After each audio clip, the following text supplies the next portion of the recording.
Hello, my name is Terry Koss, and welcome to my show, Tattooed Attitude. In this show, I will explore the history of tattoos and how attitudes have changed about them throughout the years. Tattoos are really popular today. A lot of people have them, people young and old, but it wasn't always like this. Let's take a look at the history of tattoos, starting with the ancient tribal tattoos.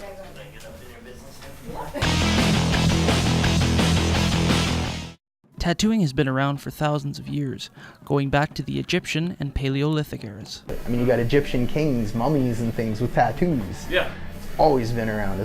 If there's a way to put the ink under the skin, people will, because, like I said, the customizing, everyone wants to do it. Tribes such as the Samoans and the Maori had tattoos to symbolize their time in battle, but these tattoos also had another meaning. They had very spiritual ways of looking at tattoos, whereas it's become a lot more cosmetic, and I think that's why it's more meaningful. There's a lot of religions that frown on other religions, so I mean, if you come in with a Maori tattoo to a very strict, say, Mormon household, it's their worldview that makes a difference. Welcome back. In the early days of tattooing, the methods were very primitive. As the century rolled on, the methods and the styles of the tattoos also changed as well. Right now, let's take a look at how tattooing differed in the 1960s.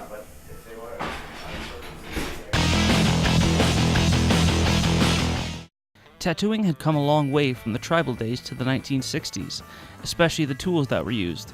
In the tribal days, they used a chisel, and in the 60s, they started using the tattoo needle. Like, they're always making a little bit of advancements in the technology of it. So, I mean, yeah, it's obviously going to hurt a lot less if you got a finely tuned machine than some guy poking at you with sticks. The place has changed as well. Instead of having a tattoo done outside in the hot sun, tattoos were now done in parlors by tattoo artists. Though in these days, the parlors had a dark and dingy look to them, and if a person went and got a tattoo in a parlor, people's attitudes toward them would change.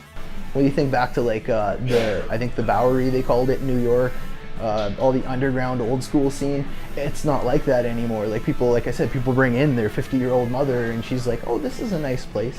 Whereas I'm sure back in the day, a lot of those places I wouldn't even go into.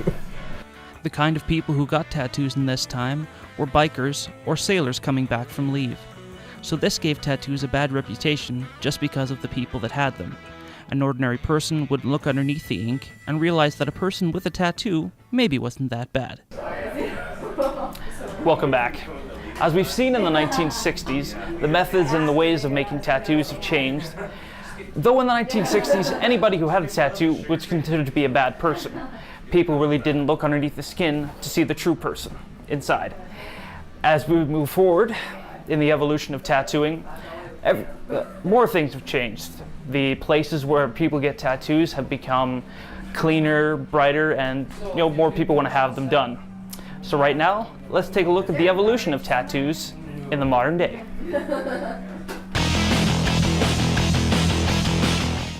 Tattoos and tattooing in general have made an enormous leap since the 1960s.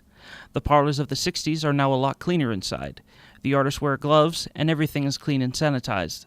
In the modern day, the ages of people who get tattoos greatly varies. I've tattooed a fair amount of 50 and 60-year-old women, and I mean, back in the day, like you said, it was just all the hard asses and things like that, so it's just a lot more acceptable. A lot of teenagers, their parents are more okay with it.